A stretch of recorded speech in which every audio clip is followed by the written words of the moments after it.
ओम शांति।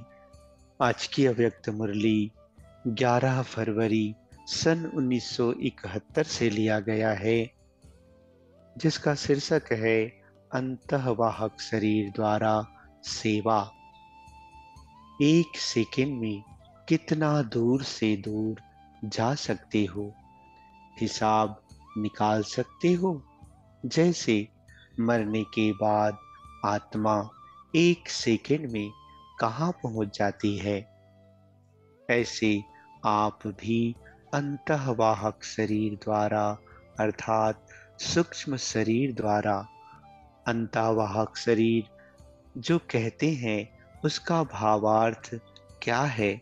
आप लोगों का जो गायन है कि अंतःवाहक शरीर द्वारा बहुत सैर करते थे, उसका अर्थ क्या है। यह गायन सिर्फ दिव्य दृष्टि वालों का नहीं है, लेकिन तुम सभी का है।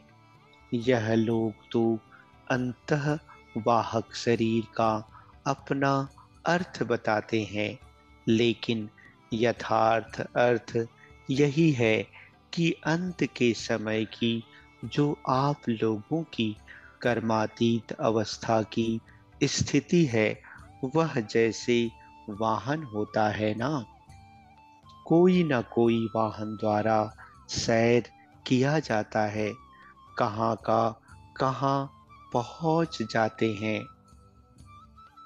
वैसे जब कर्मातीत अवस्था बन जाती है, तो यह स्थिति होने से एक सेकंड में कहाँ का कहाँ पहुंच सकते हैं। इसलिए अंतःवाहक शरीर कहते हैं। वास्तव में यह अंतिम स्थिति का गायन है। उस समय आप इस स्थूल स्वरूप के भान से परे रहते हो, इसलिए इनको सूक्ष्म शरीर भी कह दिया है। जैसे कहावत है, उड़ने वाला घोड़ा। तो इस समय के आप सभी के अनुभव की यह बातें हैं जो कहानियों के रूप में बनाई हुई हैं। एक सेकंड में ऑर्डर किया, यहाँ पहुंचो, तो वहां पहुंच जाएगा। ऐसा अपना अनुभव करते जाते हो। जैसे आजकल साइंस भी स्पीड अर्थात रफ्तार को क्विक अर्थात तेज करने में लगी हुई है। जहां तक हो सकता है, समय कम और सफलता ज्यादा का पुरुषार्थ कर रहे हैं। ऐसे ही आप लोगों का पुरुषार्थ भी हर बात में स्पीड को बढ़ाने का चल रहा है। जितनी जितनी जिसकी स्पीड बढ़ेगी, उतना ही अपने फाइनल स्टेज के नजदीक आएंगे, स्पीड से स्टेज तक पहुंचेंगे। अपनी स्पीड से स्टेज को परख सकते हो। अभी सभी महान पर्व शिवरात्रि मनाने का प्लान बना रहे हो, फिर नवीनता क्या सोची है। बच्चे कहते, बाबा झंडा लहराएंगे।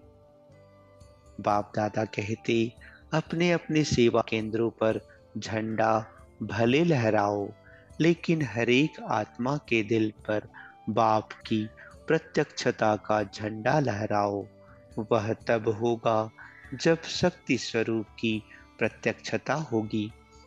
शक्ति स्वरूप से ही सर्वशक्तिवान को प्रत्यक्ष कर सकते हो।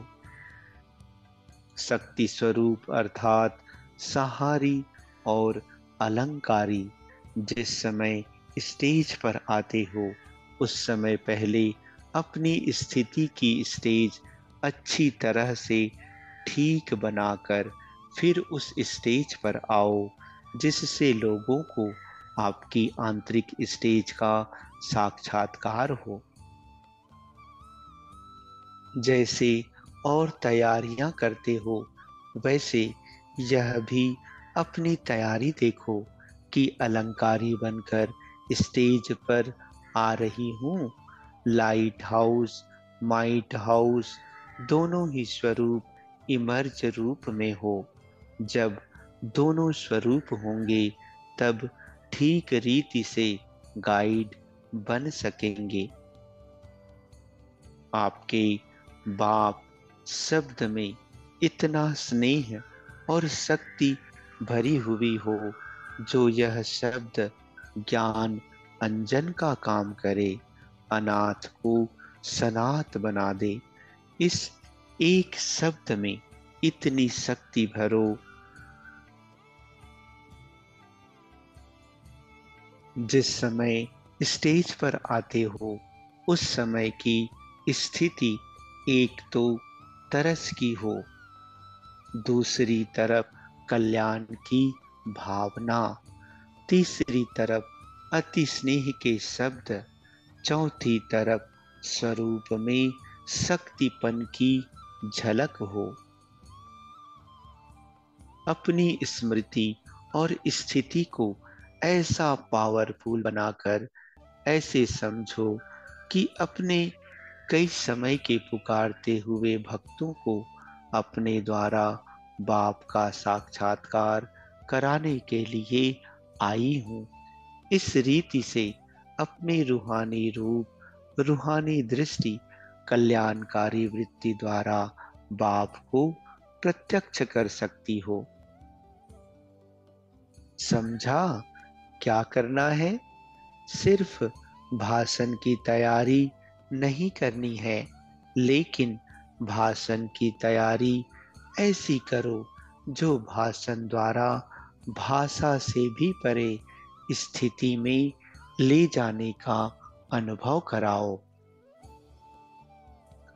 भाषण की तैयारी ज्यादा करते हैं, लेकिन रूहानी आकर्षण स्वरूप की स्मृति में रहने की तैयारी पर अटेंशन कम देते हैं। इसलिए इस बारी ज्यादा तैयारी इस बात की करनी है, हर एक के दिल पर बाप के संबंध के स्नेह की छाप लगानी है। अच्छा, मधुबन वाले क्या सर्विस करेंगे? मधुबन वालों को उस दिन खास बाप दादा अव्यक्त वतन में आने का निमंत्रण दे रहे हैं। वहां वतन में आकर सभी तरफ की सर्विस को देख सकेंगे। शाम 7 से 9 बजे तक यह 2 घंटे खास सैर कराएंगे। जैसे संदेशियों को ले जाते हैं, सभी स्थानों की सैर कराने, इसी रीति से मधुबन वालों को यहाँ बैठे हुए सर्व स्थानों की सर्विस की सैर कराएंगे। अगर बिना मेहनत के सारा सैर कर लो तो और क्या चाहिए? इसलिए मधुबन वाले उस दिन अपने को इस स्थूल देह से परे अव्यक्त वतनवासी समझकर बैठेंगे, तो सारे दिन में कई अनुभव करेंगे। फिर सुनाना क्या अनुभव किया। उस दिन अगर अपना थोड़ा भी पुरुषार्थ करेंगे, तो सहज ही अनोखे भिन्न भिन्न अनुभव करने के वरदान को पा सकेंगे। समझा? 7 से 9 शाम को खास याद का प्रोग्राम रखना। यूं तो सारे दिन का ही निमंत्रण दे रहे हैं,